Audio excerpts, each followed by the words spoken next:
you can dream up another being who can survive on their own and be a sustainable organism, that has a life and a liver and an ear and an eye, what else can we make in this world? We can do anything.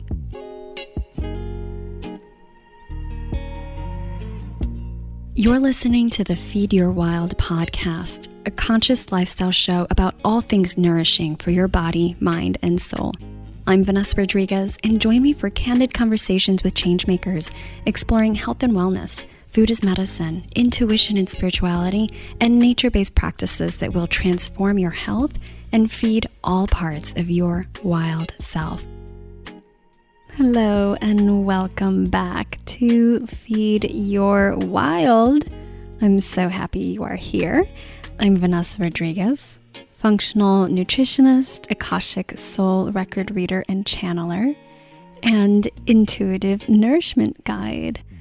I am feeling so nourished today, to be honest, recording this introduction, having connected with our guest, Dorothee's work once again, and really looking forward to sharing this with you. Last week, I had shared some big personal news on the podcast. If you tuned into the New Moon in Virgo episode, I share that I am pregnant, and I am really loving and also challenged by this experience. And as you know, with this podcast, it really is an extension of all the things that I'm learning and I experience and people that I meet that I really want to share with you, with this community. And so right now, what is most alive is this journey through the initiation of pregnancy and eventually into motherhood. These topics aren't necessarily something that I had focused on before. Again, I don't have intention of making this into a pregnancy, birthing, motherhood podcast, but I do hope that anything that I share, no matter what life stage or phase you are in, that there's some pearls of wisdom. I really do love this conversation with Dorothee. I think it's so rich and applies to all beings who create. And I know there's something in here for everyone.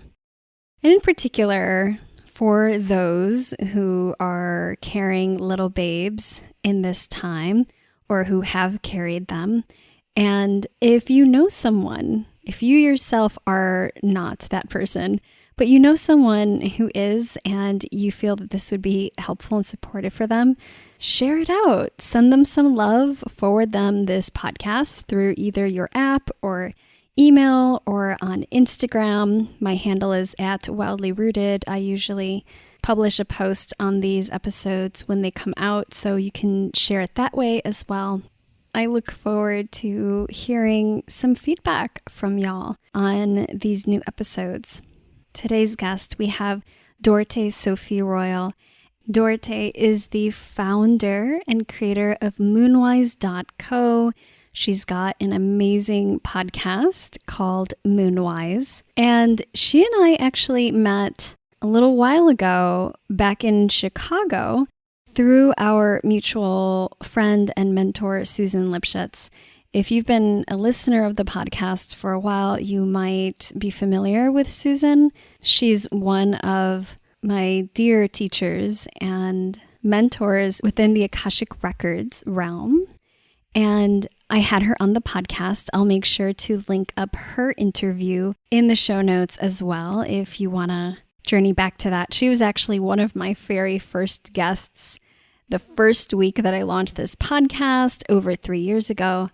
So it's an oldie, but it's such a goodie, and I recommend you check that out.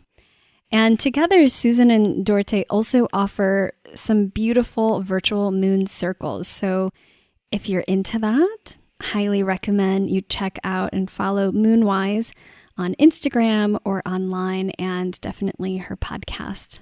Today, Dorothee's on the Feed Your Wild podcast talking about her latest book and project, called Rooted. And at the time of the actual interview with her, I did not receive the journal just yet. So I was really asking questions and inquiring from a place of total unknown and curiosity. And since then, I have received it and I've been diving in.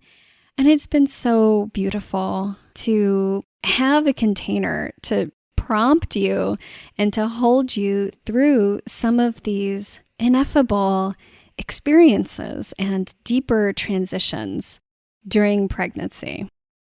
What I really appreciate about this journal and workbook, really, and also Dorothee's perspective and the conversation that we have in this episode, is the spiritual journey and sort of energetic transformation that is inherent in this initiation that is pregnancy and into motherhood.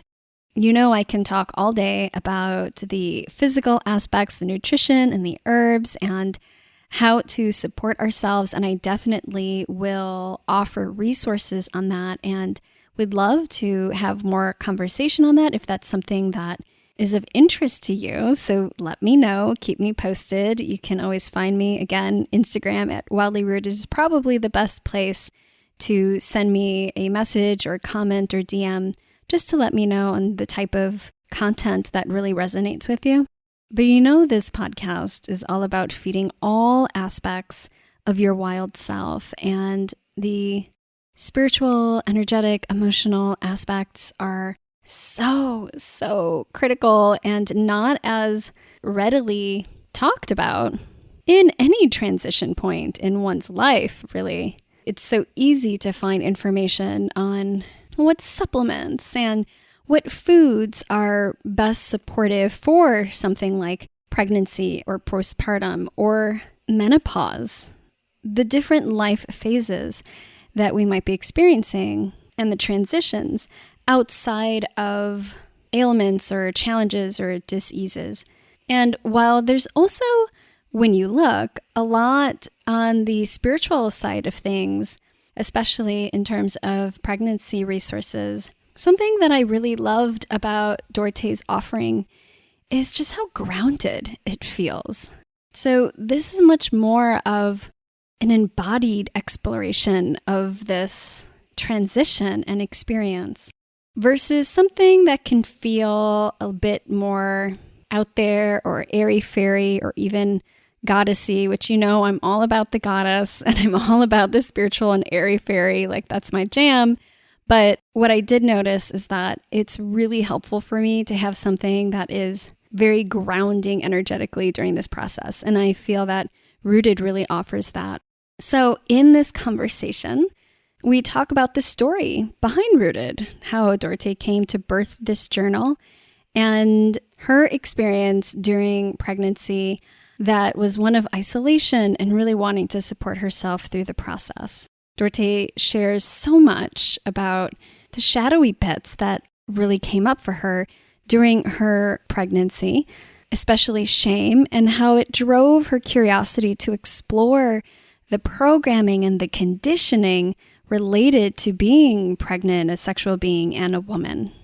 We both share more about facing our shadows regarding productivity, worth, energy, and this passage from maiden to mother. Dorothee points out the greater impact of our dominant culture on this experience of pregnancy and birthing and motherhood, the severe lack of support, cycles, and rhythms that we're actually meant to experience and how this can be a hindrance for us. Dorothee gives sage advice for calling in support in an age of isolation, separation, and disconnection, and how raising a baby really is a community effort. Dorothee shares about her experience commingling with her son's energy and the inner warriorship that she really embodied during pregnancy and what that has taught her. Throughout the conversation, Dorothee sprinkles wonderful ideas and components that she offers within Rooted, the journal, to really assist anyone in the pregnancy journey to get rooted and be held in a container that allows one to go into the depths that we are invited to go into on this journey. Dorothee also shares about her journey with postpartum depression and how the seeds were planted during pregnancy. So she gives some insight into that and her intention to heal herself and to really offer insight for others so that they may not necessarily have to experience the same kind of challenges that she did postpartum. Lastly, Dorothee shares her vision for a rooted community and the potential medicine of intergenerational support and more. There's so many gems in this conversation and quotables, and I'll make sure to have those in the show notes as well. Dorothee shares wonderful resources, and she has her own resource page on the Rooted Journal website. So I'll make sure to link up to all of that. And if you enjoy this conversation, we'd love your support, a shout out on Instagram. And if you're on Apple Podcasts, giving Feed Your Wild a rating and review. It really helps to boost the algorithm, get Feed Your Wild out to more people. And it's one of the best ways to support the podcast at this time. All right, so let's dive in without further ado. Here we go with Dorothee Sophie Royal. Hey everybody, welcome back to Feed Your Wild. I'm really looking forward to this conversation today. We have Dorothee Sophie Royal. Dorothee is a writer and media producer focusing on feminine wisdom, nature connection, and motherhood. She is the founder of Moonwise.co and host of the monthly Moonwise podcast. She is also the author of Rooted, a pregnancy journal honoring the inward path to motherhood, which launched this month, August 2021. Dorothee, thank you so much for coming on. Hi, Vanessa. Thank you so much. It's an honor to be here on the podcast, and I'm so excited to talk with you today. Me too. I feel like it's been a long time coming. We've somewhat known each other, like have been acquaintances through our mutual friend, Susan Lipschitz. And I've had Susan on the podcast before. In the pre-recorded intro, I talk a little bit more about that. But we met in Chicago, oh my gosh, I don't even know how many years ago now. I can't even think, maybe like 7 or something like that. I don't know, like putting a number, because I'm like, how long have I been in Oregon? I've been in Oregon for like 4, and you're now in Oregon too, right? Yeah, I'm in Portland, and I think it might have been 4 years because my son was probably 1 year old when we met in that women's circle. Oh, okay, beautiful. So amazing. Yeah, it was probably when I was visiting in on a moon circle together. So that's where we met. And then you also moved to Oregon, which unfortunately, like where I'm at, Portland's still kind of far. So like all my friends in Portland, I never get to see you guys. But anyway, I'm really happy to finally have you on. I knew that there was going to be a moment that was really synergistic and that we felt called to come together. So I'm glad that day has come. Finally. So yeah, I love it when that happens. I know. So Dorothee, I'm really looking forward to diving in with what's been cooking up for you lately, which is your latest project, Rooted. And I pre-ordered the book. So by the time this episode goes out, I would have had and received the journal.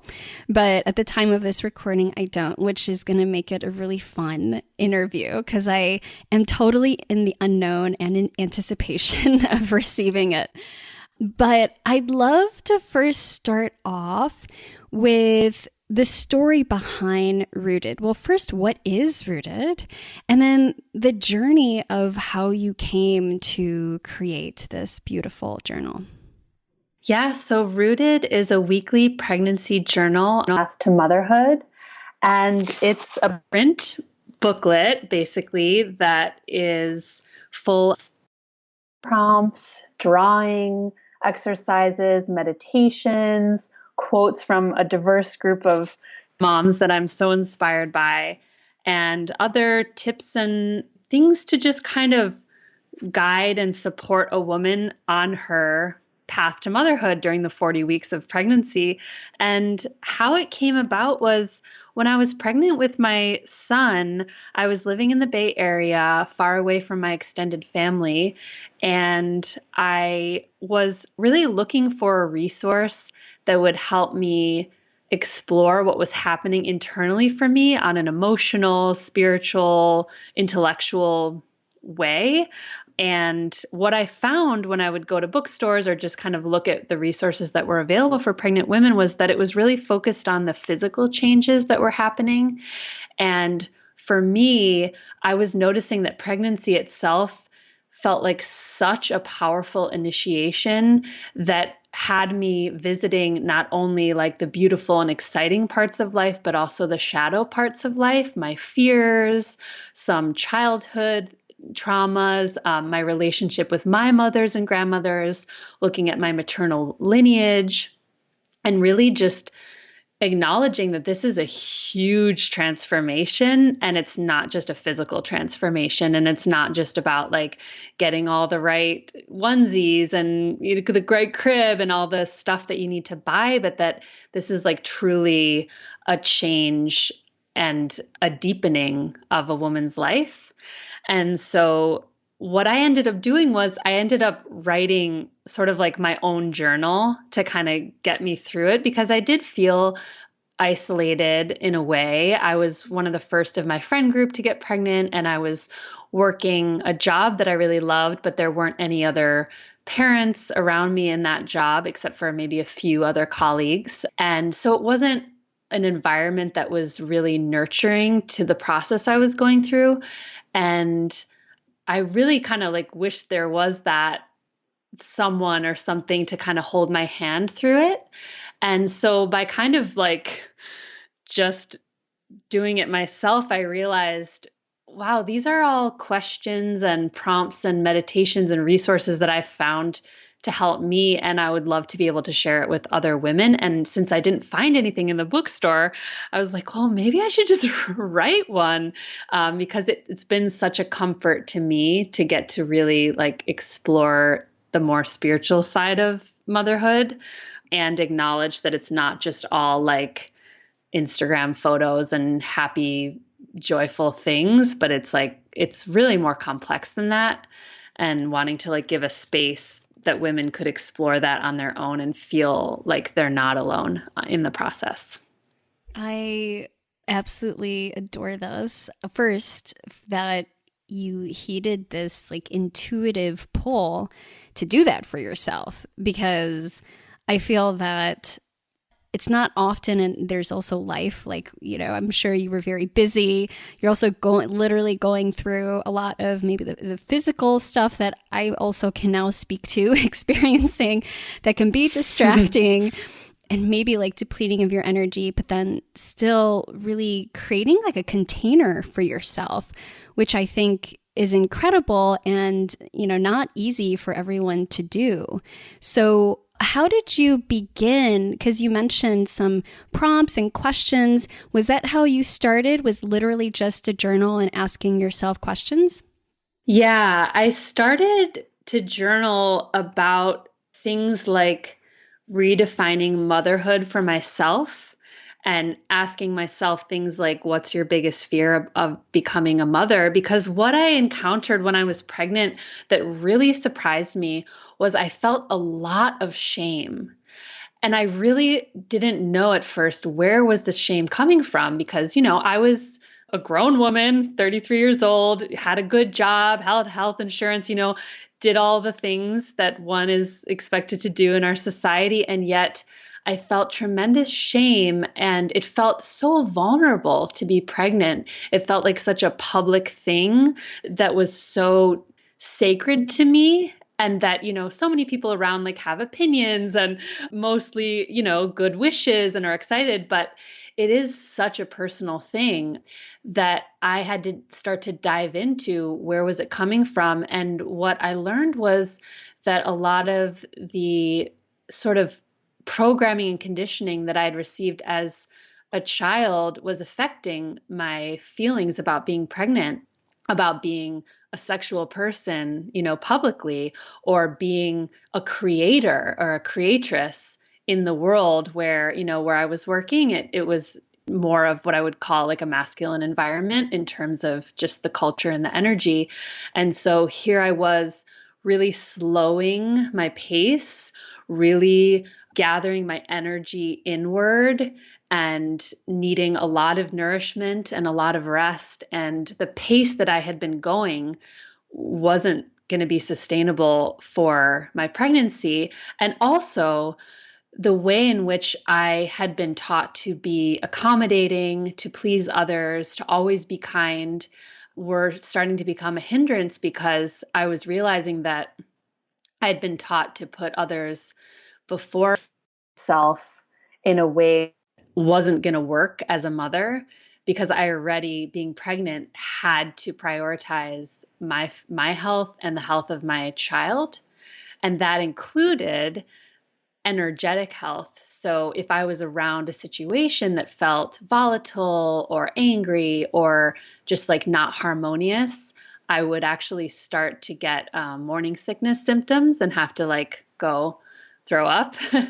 And I started to notice the pattern of every time that I throw up, I'm actually like purging kind of like a negative thought or energy. And that was true for me. It may not be true for other people, but what I was realizing is that every time I'm throwing up, my body and my spirit are actually saying, like, you can't hold that thought or energy in your body while you're holding this baby, and you can't be around those kind of situations while you're carrying this life. Like, it's not compatible.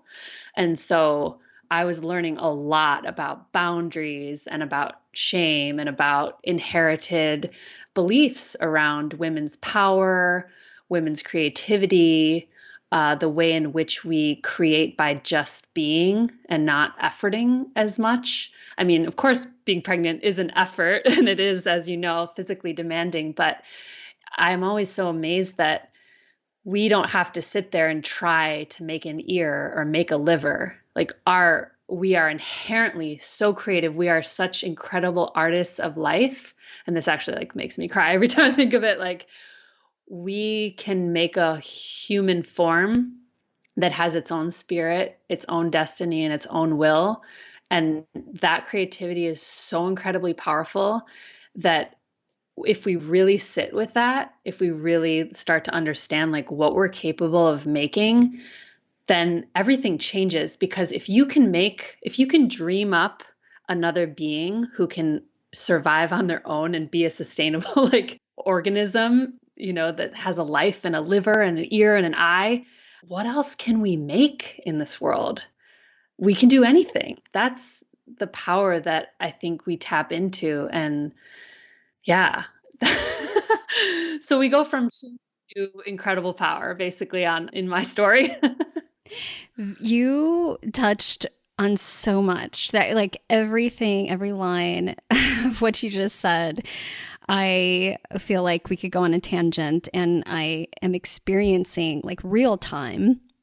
But what I want to kind of tune into, because I feel not only have I found it surprising that I was really struggling with this, or, kind of some of these shadow and programmings that really show up for us to look at while we're in this creation process. I feel that in our modern times, and as you know, really creating this journal for the need of women who are out there, that these modern times are not sympathetic to this kind of experience. And I would say for everyone, but especially for highly sensitive people. And so I would love to really dig into this concept of these programmings and the shadow pieces that are coming up. I can share a little bit about like one of the ones that came to mind as you were speaking. So you had mentioned the slowing down piece, and I am one with a lot of energy, a lot of like I could say, force. I'm a manifesting generator. Like I do a lot, and I am used to being able to have the capacity to do a lot. So for me, in my experience in the first trimester, where it was like pushing the brakes, it was not me pushing the brakes. It was like I was in the car and the car was pushing the brakes on me. And I was forced in the middle of a launch, by the way. Like I was like launching a program because my pregnancy, while definitely wanted and accepted, and I'm so excited, was not planned. It really, I guess, put a wrench, so to speak, in my so-called planning, right? My 3-month plan of like business and life.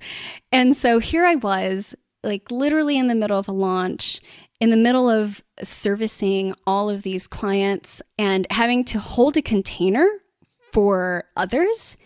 And I literally couldn't get out of bed in some days. So it was such a humbling experience. And I noticed that not only did I have a lot of resistance to that, and I really had to surrender and like constantly surrender, but I also noticed a lot of these, well, we could say, sort of shadow forms or beliefs about myself that I didn't actually think I had began to surface, like the not enoughness, right? So not feeling like I was doing enough. My partner was doing so much, and I felt so much guilt around it. But as you were saying, it's like literally we're in this creative process that eventually is seen, but in the first trimester, not so much, right? So I'm curious, and I'm sure that this is a common thread for so many people, especially in this day and age when we're really expected to be productive, to do, and we're constantly told that we're not enough.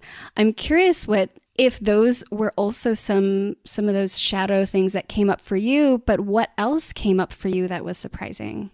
Yeah, that absolutely came up for me, having been raised to kind of equate worth with productivity just by the culture at large. And realizing that, yeah, I wasn't going to be able to function. I've been very kind of, I suppose you could call it type A, or however people define that, where it's like being good in school and being conscientious at work and always trying to do all the things. And once I was pregnant, really realizing that my life was going to change in more ways than I realized.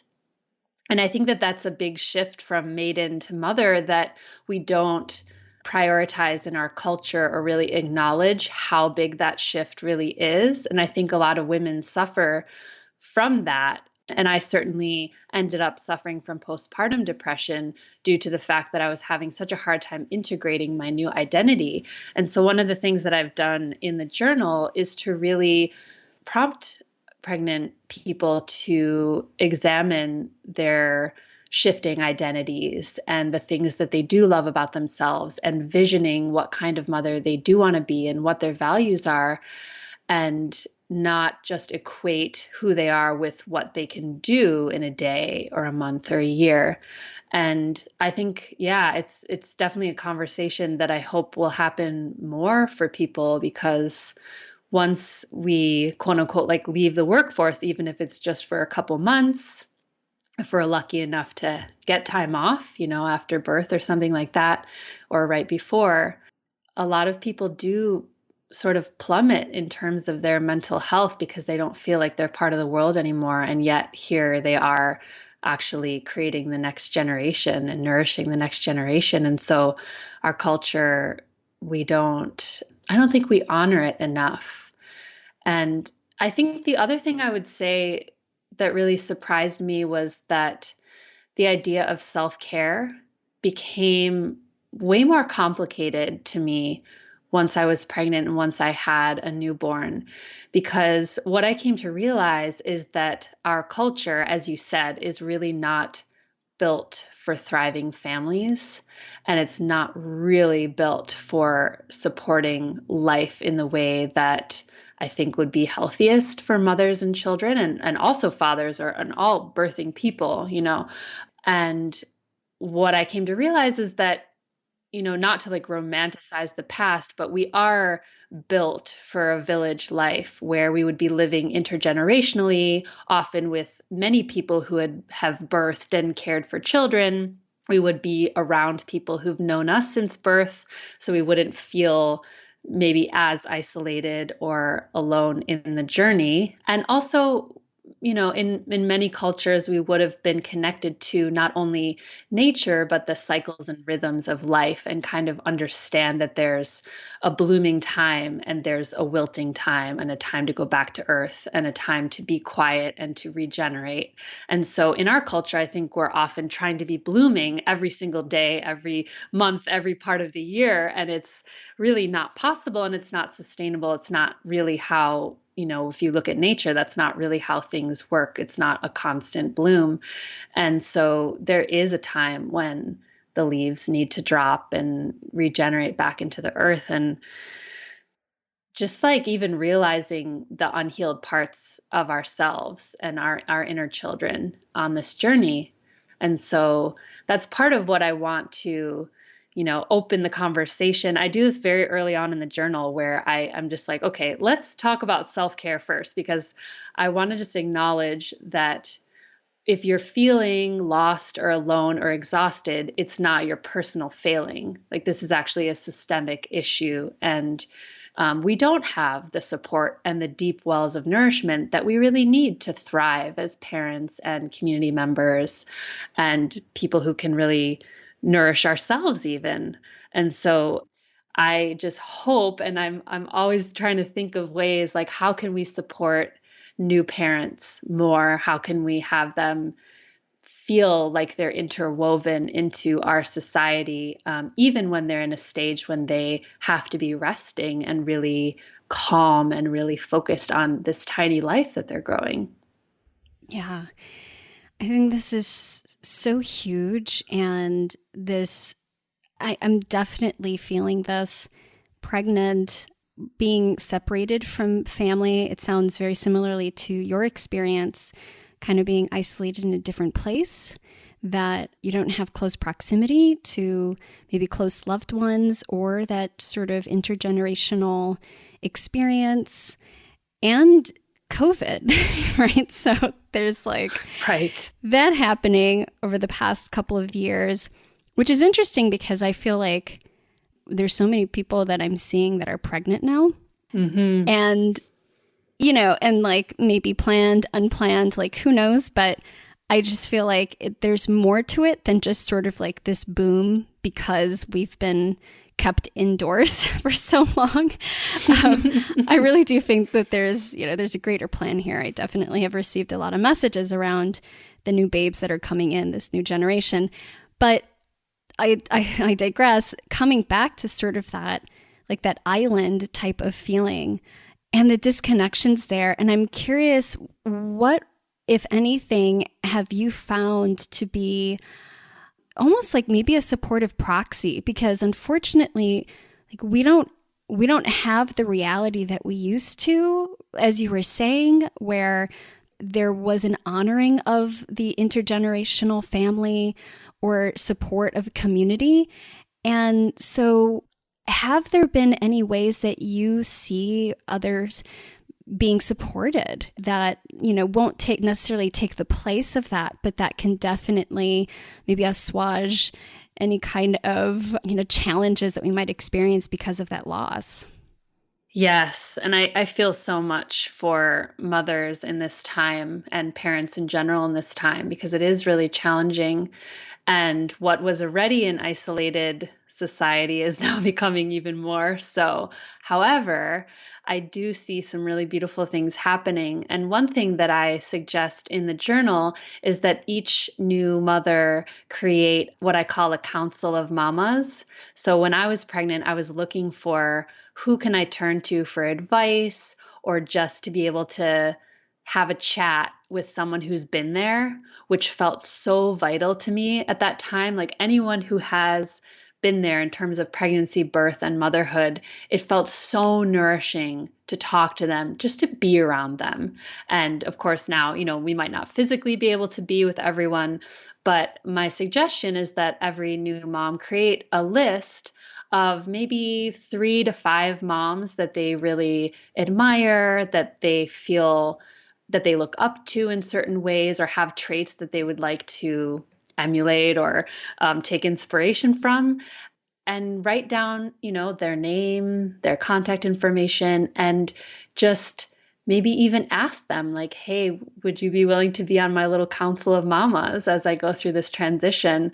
And I was lucky to have mothers around me like that, some who had just given birth like 5 months earlier than I did, and some who had older children or were even grandmothers, and having those perspectives to be able to turn to, especially in those times when, a lot of people were like Googling things like, okay, is this normal? Is that normal? But it's so nice to talk to someone who's actually been through it and has the perspective and that sense of calm because they've been through it, especially in the postpartum period where things can be, a little bit more chaotic just because you're learning how to care for a newborn.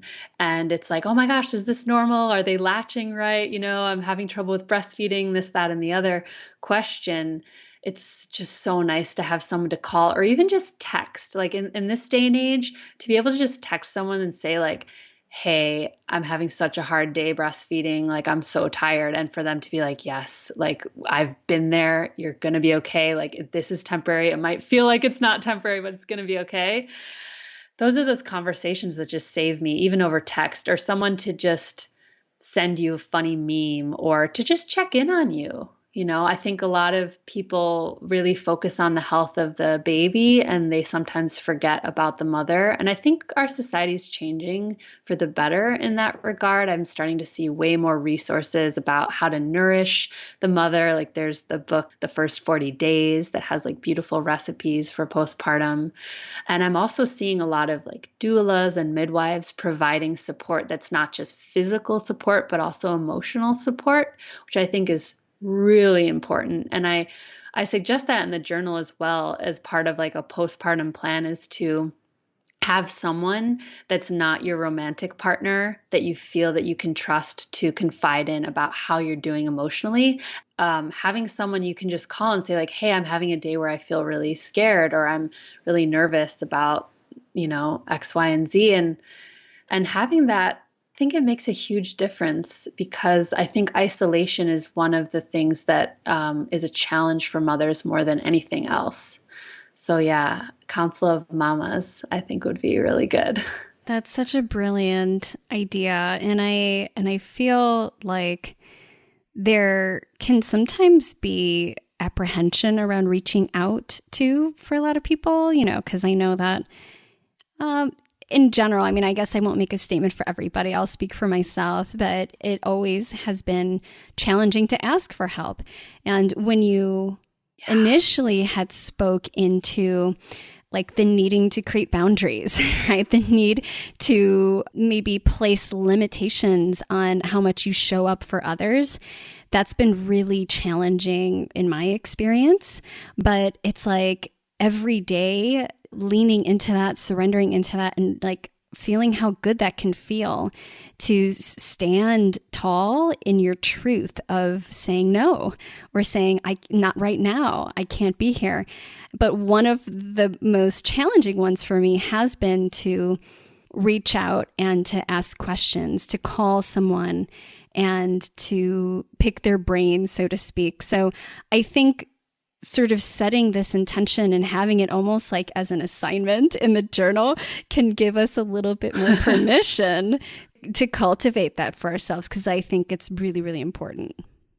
I totally agree. And I struggled with that so much as well. That was one of the major shadow things that I witnessed in myself while being pregnant and having a newborn, is being able to ask for help instead of going into like a suffering in silence or a kind of like martyrdom victim sort of feeling, which I just learned so much about asking for help. Because the truth is, it really isn't a 1 or 2 person job it really is, they say a baby belongs to the village, but it's not just a platitude. It really is a community effort.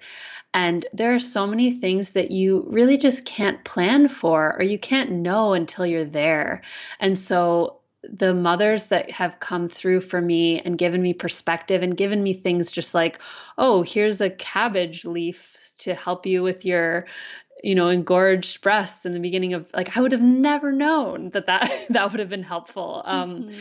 And you just don't know until you're there. And I totally agree. Asking for help is so hard, and we're not really taught that. But part of that surrender and that trusting that the village can hold you, because the mother really needs to be mothered herself. That's something I learned really the hard way, of how much I needed to be held while I was holding this life. And not just by my romantic partner or, my husband, but really by the earth, by the elements, by my ancestors, by my guardian spirits, and by my friends and community. Yeah.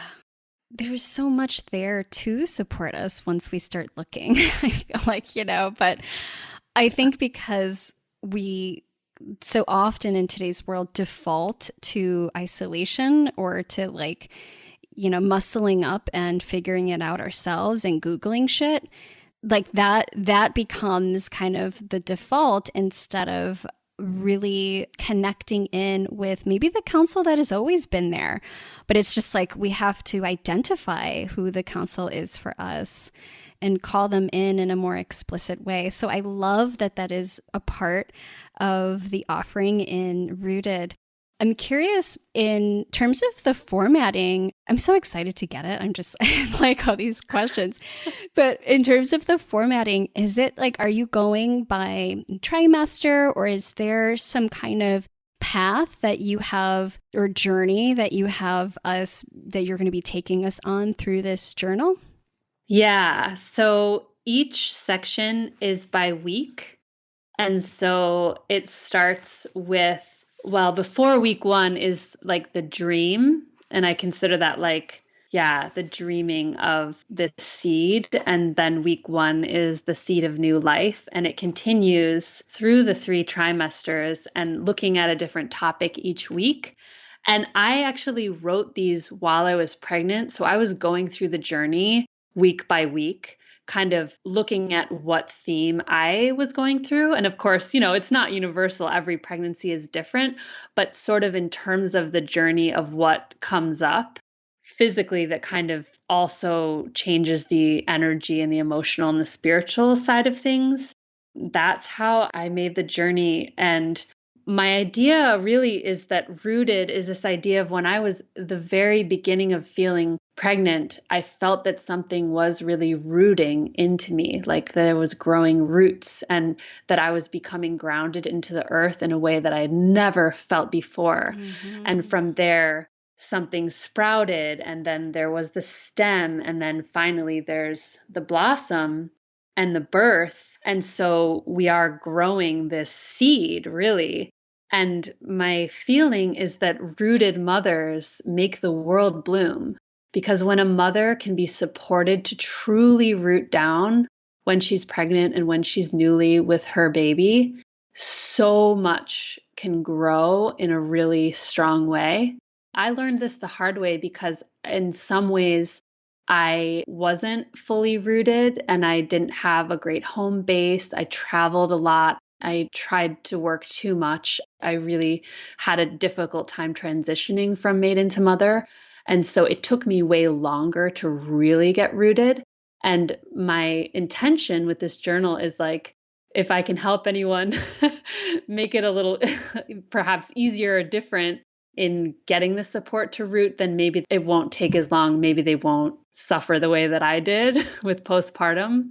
Because I see the seeds of the postpartum depression were definitely planted, in the beginning of my pregnancy and what I went through. And so I was kind of like, in making the journal, I was working to heal myself and trying to find my balance and my rootedness. And my hope is that it makes it easier for other people. I love this so much, and just nodding as you're speaking. I mean, well, My company, Wildly Rooted, is really like kind of a life mantra for me because I'm so airy and in the ethers so often and watery that it's like a constant reminder. And, I partnered up with a very earthy Taurus who also helps me to ground. But by far, as you were saying, this pregnancy has made me experience a kind of rootedness that is not like, I don't even think I'm just still in the middle of it. So I don't think I've experienced the complete expansion and wholeness of this feeling, but I've never felt more embodied and rooted than I have on multiple levels in this process, in this journey. And yet, so many areas of my life I'm feeling are being uprooted through my rootedness. And so, having said that, I want to see for you, like, what were some of the things that you found, if any, were starting to uproot within your life once you did get pregnant and entered into motherhood? The first and most powerful thing that comes to mind is my sense of boundaries and inner warriorship, which really became activated when I was pregnant. I suddenly saw how I was expending my energy, and I understood what my priorities needed to be, because it was almost like I didn't really even have a choice. It was like, I have this much energy, and anything that's taking my energy unnecessarily, that's hindering me in any way, I literally don't have the room, capacity, or interest to deal with it. And so I had to become much more clear in my boundaries and in my just allocation of time and energy and effort. Actually, in terms of I used to procrastinate on things. That is gone. Like, motherhood transformed that. I don't procrastinate on anything anymore because I don't have the time and I don't have the need to do so. It's when I need to get something done, I do it right then. So it's like efficiency in a really healthy way for me. And so many areas, which I mentioned before, where I was really people pleasing and doing things, maybe saying yes when I wanted to say no, those are wiped away. And part of that, I also think about the energy of the child that you're bringing onto the earth. I think it really transforms you. And we know from science that it does transform your DNA.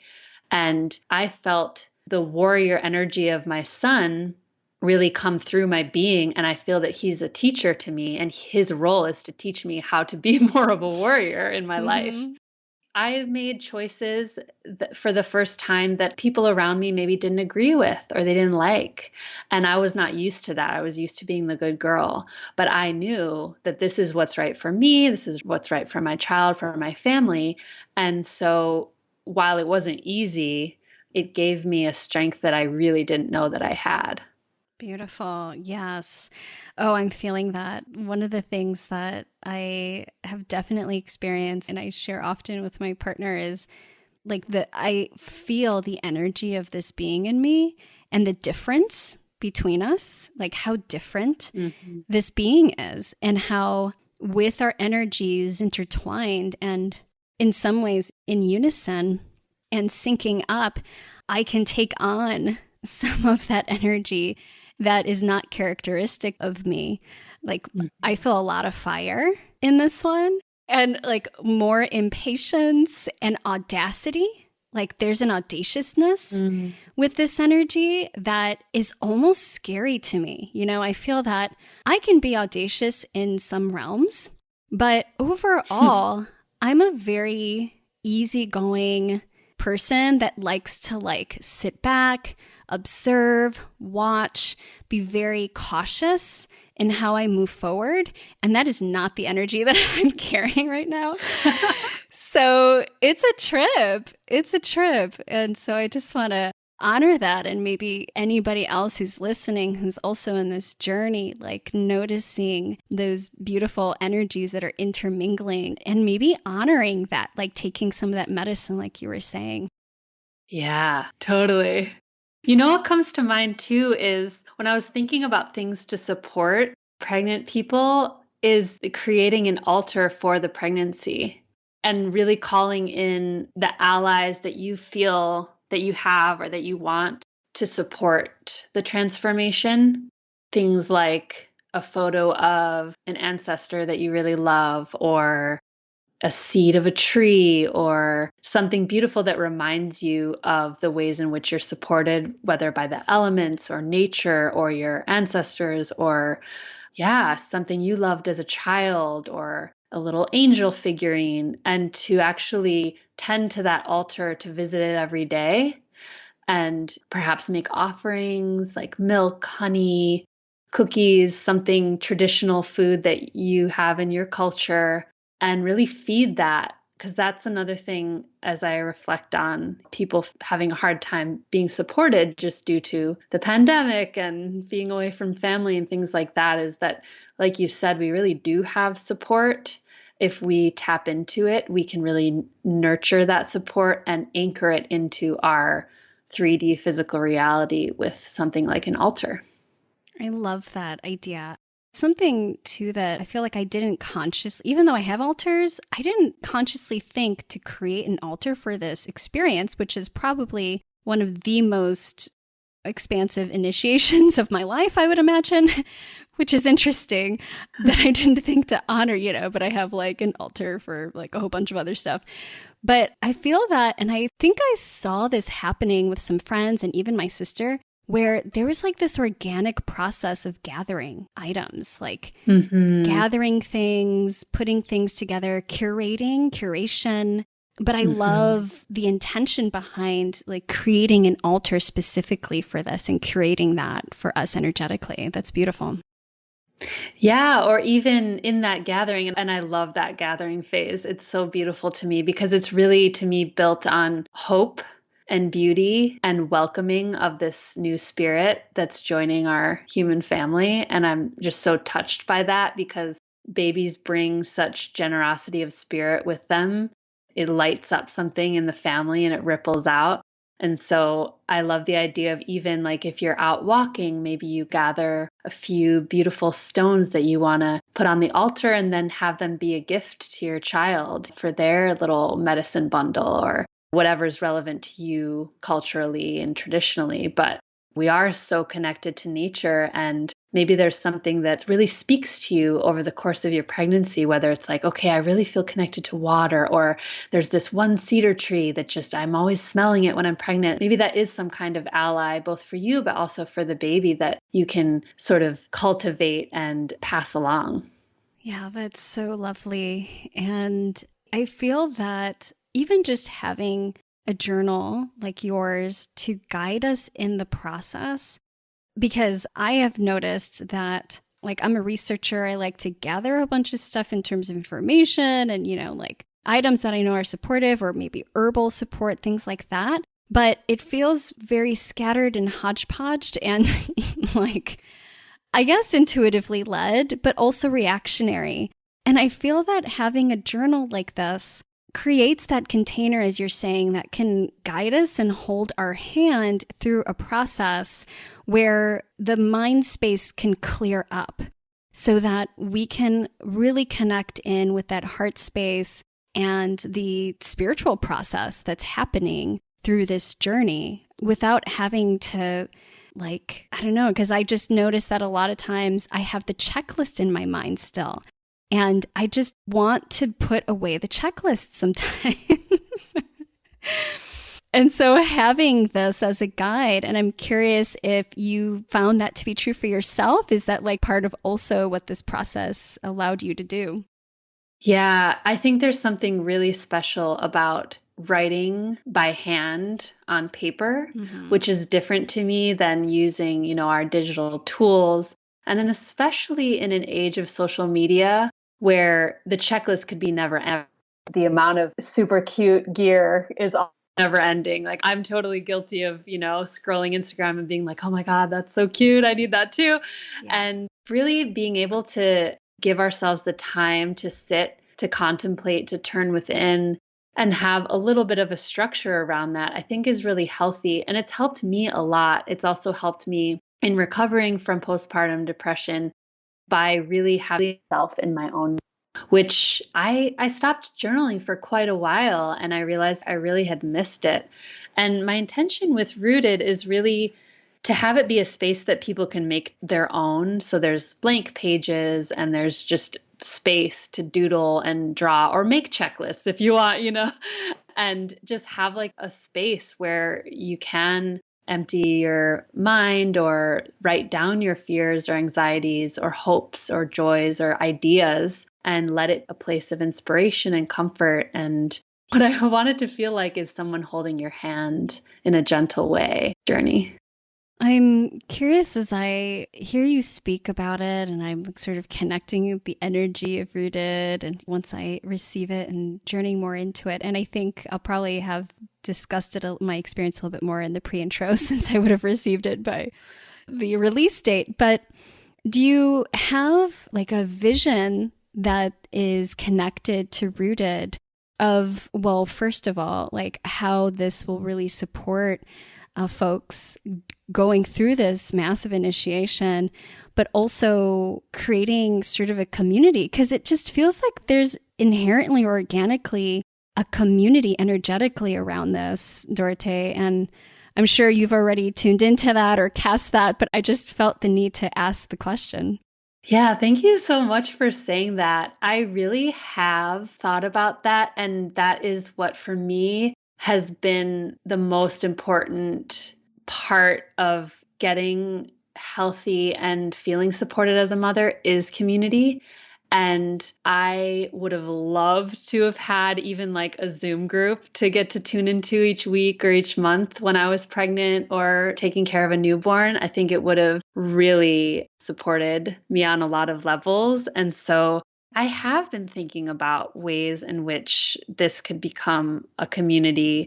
And I think that probably certain types of people will be like attracted to the journal and want to talk to each other or maybe even share things that they've experienced while journaling or thought about in a different way because of the prompts. And I'm still thinking of make that happen, but that would be total dream for me.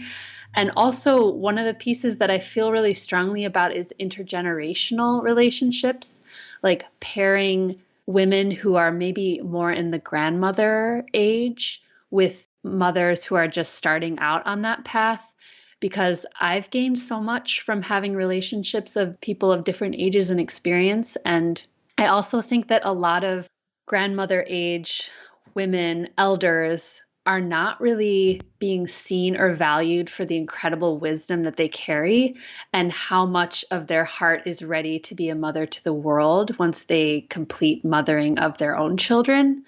And I've learned a lot of this from Susan, our mutual friend and mentor, because she really is such a person who shows up as more of an elder. I mean, she's quite a young elder, but she's been a real mentor to me. And I want to be able to tap into that because I think a lot of women of that age really have a lot to share and are becoming more and more invisible in our society. And I just want to sit at their feet, to be honest, and just and benefit from their humor and their perspective. And just even my mom, she's so funny. She'll be like, "Oh, don't worry. Your kid will probably be able to eat with utensils by the time they're 15. So don't stress it." And I'm like, you know what? That's such a good, that's so true. Here I was stressing out oh my gosh, she's messy, used to whatever. And it's so wonderful to have people who've really done the whole thing and can look back and really also help you appreciate where you are. Like, wow, you're pregnant. This is such a sacred time. Enjoy it. It'll be over so quickly, and help you really be in the moment that you're in.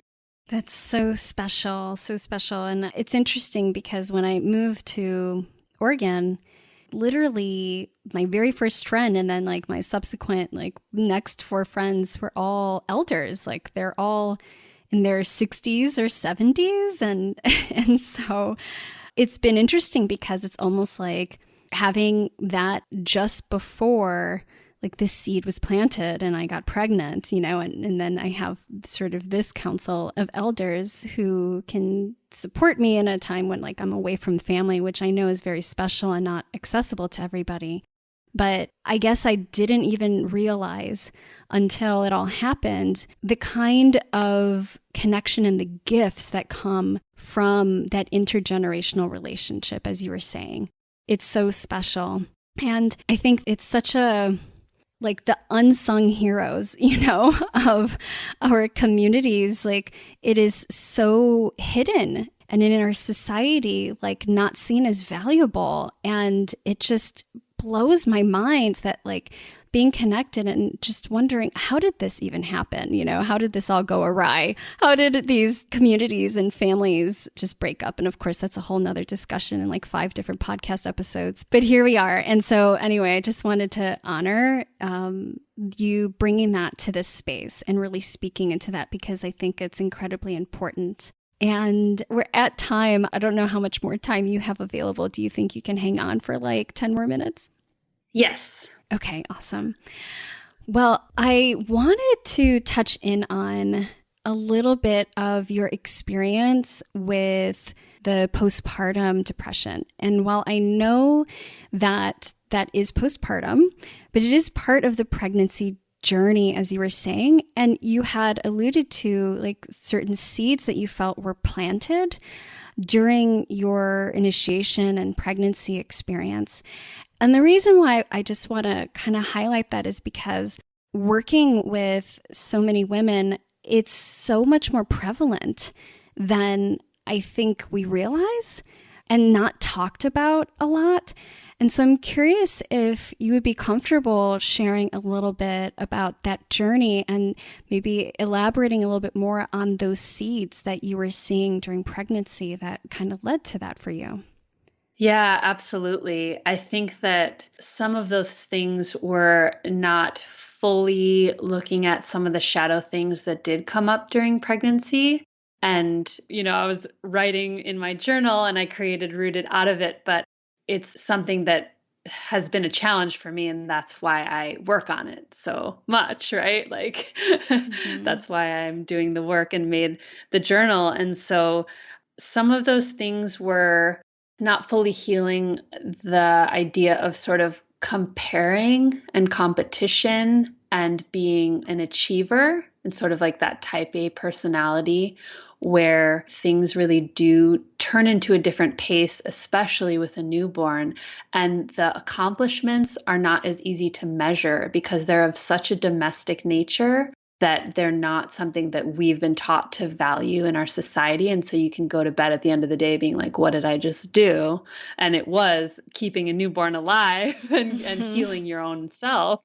Right. But we're like, well, what did I do? Like, what can I check off the list? And so, yeah, that can be a challenge. And also a lot of cultural myths and expectations about bouncing joy and just falling in love with this baby, which of course happens.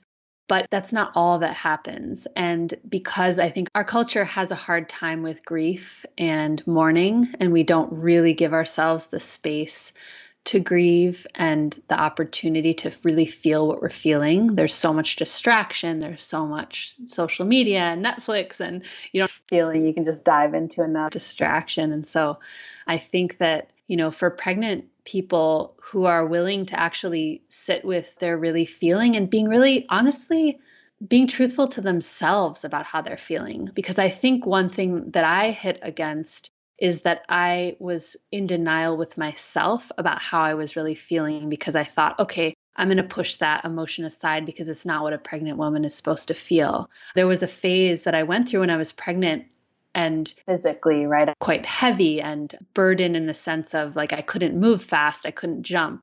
And it was so new for me. I had never been pregnant before. So I would look at women who were not pregnant with a bit of envy, to be honest. And I would just think, oh, they're so lucky. They can still run and they can still sleep through the night and eat whatever they want and just be carefree. And of course, I was just projecting, my my issues. But I also would beat myself up about feeling that way. I would think to myself, okay, Dorothee, like you're not allowed to have those thoughts and feelings. You should only be grateful. You should only be happy. You should only be like this ball of motherly love and light, right? And it's just Mhm. not the case. We're human. And so things come up and they're not pretty and they're not fun to look at. There might be resentments that come up to your own caregivers, realizing, oh, wait, maybe that wasn't so cool that they did that to me now that you're in that role. So a lot comes up. And I think having the relationship with yourself of self compassion goes a long way. I certainly learned it the hard way later and had to really come to terms with my own emotions, right? So if you can be truthful with yourself, to have compassion for what you're going through as a human, going through the full spectrum of emotions and not just joy and gratitude, I think that people will be way better set up for that postpartum time to be able to just also ask for help and know that they do need help because they are having a hard time. So I hope that's helpful. There's so much to be said on that topic. Like we could have a whole other podcast Totally. about it. Totally. But I think this is probably, you're hitting on one of the like foundational things that I see also connected in with general dis-ease too. Like you had mentioned your experience of purging the negative energy that you were exposed to, and how there's something that seems to happen, this kind of sensitivity and fluidity and flow of energy during pregnancy that like opens the doors for one to look at the truth of your experience. And then it becomes a choice, like you were saying, And I do feel that it can be incredibly subtle because we're so apt at hiding it from ourselves. Like we are so good at that.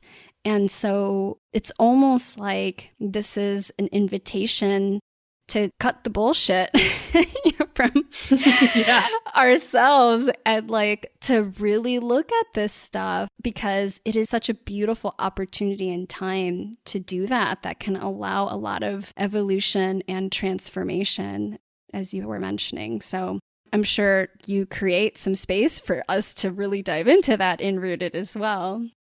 Yeah, I really hope so. I think that pregnancy is a great opportunity for awakening and for deepening and becoming who we are meant to be. And I think that it's challenging for a reason. I mean, people have different experiences, of course, with their pregnancy, and some people really enjoy it and have a wonderful time, and others have more things they're going through. But I think that if we can view it as an opportunity to get to know ourselves better and to really practice, like I said, that self-compassion and understanding of where we're at and where we might need some tenderness and some holding and some nourishment, then I think we are really set up well to be a nurturer of not only our baby, but of ourselves. And if we can do that, I think then we really can be the best parent that we can be, because if we're not caring for ourselves, then it's hard to care for others. So yeah, I really hope that women will have that opportunity to, women and birthing people. I'm of course learning how to speak about that better, but yeah, that's my intention. Yeah, it's so beautiful. Well, you have given us so much already, and like we don't even have the journal. For many of us, don't have the journal yet. If you haven't pre-ordered, I highly recommend that anybody who, if this is resonating for you, to reach out, to get rooted, and to go on this journey. Give yourself that gift. And I'm curious, Dorothee. Obviously, we have Rooted as a resource, but were there any resources or books were really helpful for you that you would just like to name in your process during pregnancy and the initiation into motherhood? Yeah, and I actually created a resource page on the Rooted website so that people can find things that I would recommend just from using them myself. I would definitely recommend the book Like a Mother by Angela Garbes, which gives a historical and cultural background about motherhood in our society. I also really enjoy The Fourth Trimester, which is a book about preparing and working through the postpartum time. There's a really lovely book called The First 40 Days that has recipes for nourishing new mothers. And I just found out a book that's coming out called Motherhood, Facing and Finding Yourself. And I haven't read it yet, but it looks really interesting, by Lisa Marciano. And I can't wait for that to come out. I think it's coming out really soon. Beautiful. Awesome. When I went to support my sister, I kind of was like an official postpartum doula for her when she had her baby in 2020. And we did a lot of recipes from, the 40 days? And the Mother Bees and that company. So delicious, and lots of really beautiful tidbits and stuff that we found really helpful there. Amazing. I'm excited to dive into all those resources, actually. Yeah. Yeah, I added some books, some body care and supplements, some clothing that I really liked wearing when I was pregnant, and also some other courses and parenting supports that I found really helpful. Sweet. Oh, I love it so much. And of course, we cannot end this interview without asking you, Dorothee, what is one thing that is currently feeding your wild, whether that's body, mind, or soul right now? One thing that is really helping me right now is taking my bare feet and going to stand on the earth in my backyard, feeling the sun on my face, and really imagining that there are roots coming down through my feet down into the earth and tapping into the heart of Mother Earth and bringing that energy back up with a lot of gratitude and letting that energy go into my womb space, into my heart, and feeling connected to the greatest mother that there is, which is our earth that's always holding us, whether we feel it or not. So that's what's really helping me. Well, I'm just going to go do that right now after we get off our call, because that sounds amazing. It's a beautiful reminder to plug back in to our original mama. Thank you for that. And thank you, Dorothee, for not just like showing up today and giving us so much beautiful information and resources, but for really honoring the invitation, the call to create this and to put it out, the courageousness that it takes to put it out in the world. Like, it's a big project and a feat, and I just want to express my gratitude. So thank you. Thank you so much, Vanessa. It's been a total honor talking with you, and I'm so glad to connect with your beautiful community. And yeah, I can't wait to see what's next for you as well. I adore your podcast, so thank you.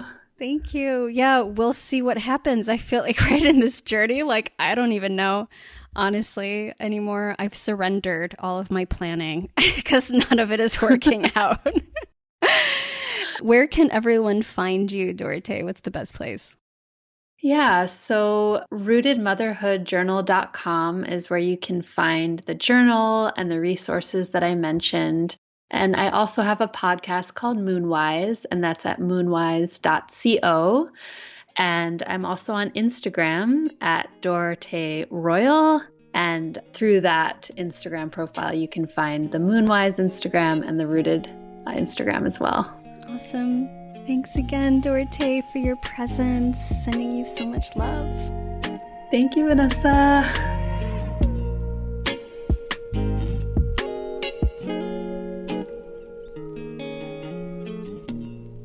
Hey there, I made something for you. One of the biggest challenges that I hear from people is that they are feeling stuck when it comes to their health. You're a smart, capable, and creative change maker, right? And you know what you should be doing for your health. So what gives? Well, it's not about willpower. And I wanted to create something that would help you to unlearn the things that are keeping you stuck so that you can get out of your own way and master the mindset of health. That's why I created Wildly Unstuck, where you'll learn the top 5 things that I have found to sabotage your health goals and what to do about them. You'll learn what it really takes to become committed and unstoppable when it comes to your health goals and find the clarity you've been looking for so you know exactly what to do to get back into alignment. And I made it totally free. So if this is something that you want to dive into and create a vision and soul goals for your health and your life and bring your gifts to the world, because we know that we need it, then I invite you to join us in Wildly Unstuck. You can find that at wildlyrooted.com/unstuck. I'll see you on the other side.